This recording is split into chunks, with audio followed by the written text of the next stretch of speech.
接下來，我將為大家介紹蔚山潔淨能源的發展現況、主要成果、推進策略及具體執行方案。蔚山多年來一直走在韓國氫能產業發展的前列。自2013年起，蔚山透過氫能社區示範項目，驗證住宅燃料電池的應用潛力，其後亦持續擴大氫能電動車的普及，以及加氫基礎設施的建設。自2020年起，蔚山逐步建立涵蓋氫能生產、儲存、運輸和應用的全產業鏈生態系統。現時，蔚山正以國際合作為基礎，邁向潔淨能源領先城市。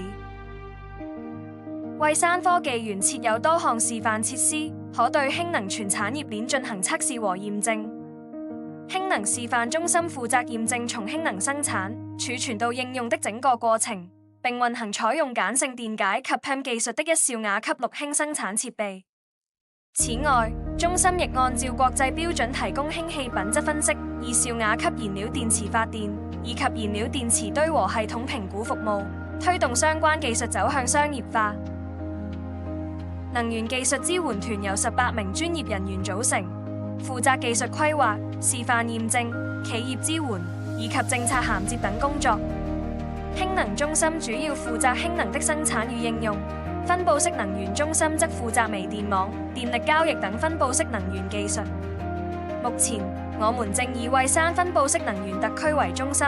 開展企業之間直接電力交易的示範項目，同時推進氫能海上交通生態系統、氫能專業園區以及柔性氫氣管道技術的開發。此外，我們亦進行多項貼近產業現場的示範研究，包括結合核能與可再生能源的製氫技術、燃料電池發電以及海上風電結構等。蔚山不僅重視規劃，更加專注於項目的實際推行和成果創造。我們亦積極擴大與韓國國內及海外機構的合作，為蔚山的技術和產業進軍全球市場奠定基礎。蔚山的潔淨能源轉型是建基於國內外環境的變化，以及蔚山本身的產業優勢。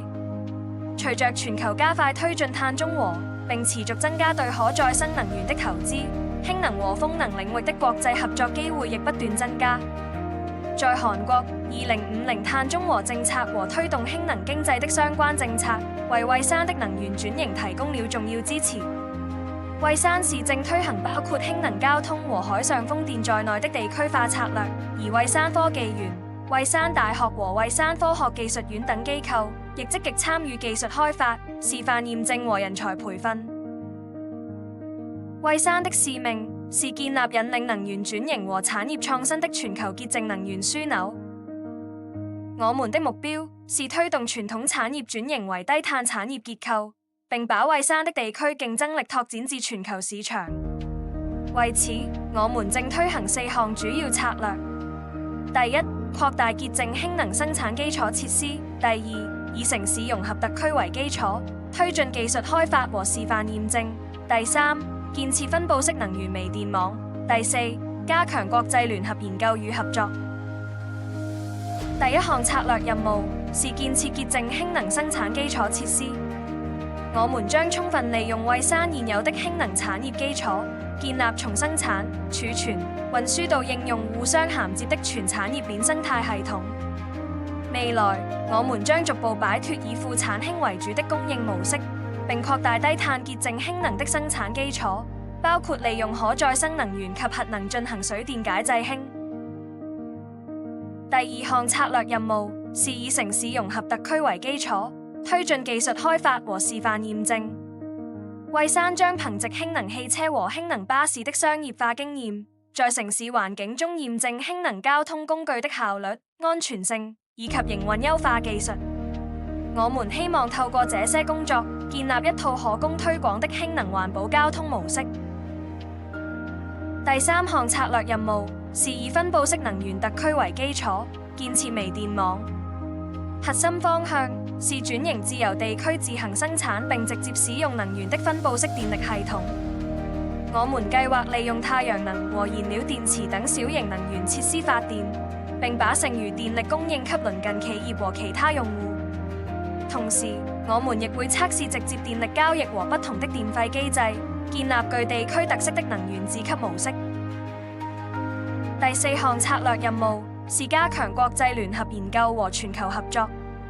惠沙目前正與荷蘭、英國等地的海外機構共同開展潔淨能源技術研究。未來，我們計劃把合作範圍進一步擴展至聯合技術開發、標準化、海外示範以及市場拓展等領域。剛才介紹的四項策略並非各自獨立的項目，而是一套推動惠山轉型為潔淨能源中心城市的完整而相互聯繫的體系。惠山將憑藉完善的產業基礎設施、技術實力和政策基礎，進一步邁向全球潔淨能源領先城市。我的介紹到此結束，多謝各位。